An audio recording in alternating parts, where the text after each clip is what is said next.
So UFC legend Alexander the Great Volkanovski, one of my favorite UFC fighters, the GOAT, already has plans for when he gets his belt back after putting a whooping on the rising UFC star Diego Lopez. He plans to call out Movsar Evloev, and that's going to be a great fight. It's a great challenge for Volk. It's a young guy, a great grappler in Movsar. Um, but Volk is up for the challenge. You know, he's going to get his belt back against Diego Lopez, and then he's going to be defending it again, and he's just going to be back to the same old Volk, just kicking ass like always. You know, furthering his path towards the status of featherweight GOAT. He's just that guy. He's just that guy, and he's going to prove it again against Movsar Evloev. Like I said, Evloev's a tough fight for Volk. He's a great grappler. He showed that against Aljamain Sterling. It was a high-level fight, but Evloev kept reversing positions. Even though I did argue that Aljamain won that fight just because of how long he was able to hold positions for, but it did seem like every time Aljamain got a dominant position on the ground against Movsar, Movsar was able to flip it before like the end of each round. So I guess the judges weighed reversing position heavier, I guess. But Movsar got the W. Now, you know, it seems like he's up next for a title shot against Volk. And it's going to be a great fight. I think it's going to be a high-level grappling fight. And what Volk really needs to do is kind of keep it more away from the grappling. And Volk is more than capable of doing so. His boxing is some of the best ever in the UFC. So I fully expect Volk to outbox Movsar, outpunch him, really. Whenever Movsar wants to bring it to the ground, Volk will just sport some really good takedown defense. If Volk is unable to do so, he'll make it competitive when he goes to the ground. May even be able to reverse some positions as well. It'll be competitive, you know. Movsar may edge out Volk when it comes to ground game, but I don't think he would edge out Volk by like a lot. I think it's pretty much going to be neck and neck when it comes to ground game.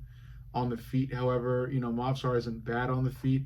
I just feel like Volk is going to outbox him. You know, he's going to outstrike him. I think the only kryptonite for Volk is like Ilya at that weight class, you know, and like the other form of kryptonite for Volk would be moving up to lightweight and fighting Islam, you know.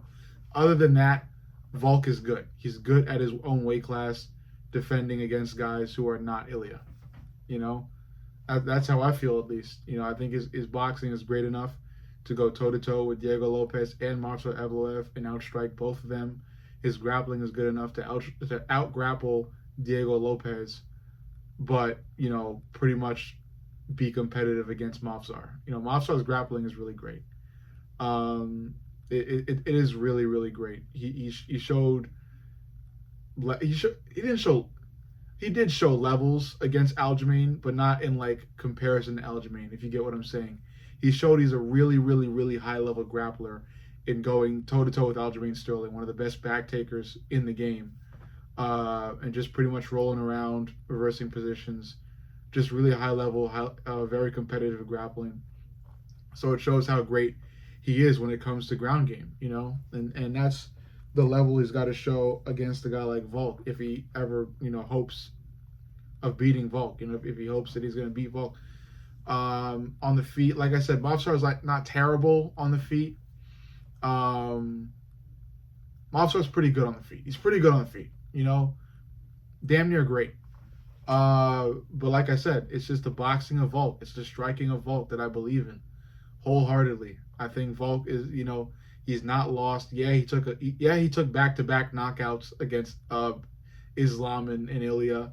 And yeah, some people are downing him and saying that he'll never be the same and that he's going to continue being chinny. And yes, a lot of fighters do have a tendency to become chinny after getting knocked out, especially after getting knocked out back-to-back. But I think my GOAT is still there. I think prime Volk is still there. He's still present. I think he just needed some time away, and I think he definitely needed a fresh opponent. I'm very, very, very happy that he's not fighting Ilya again. Ilya has left the weight class. I could not be more happy about it. Volk is back to where he's best at, and he's fighting fresh faces who do not have a ton of power.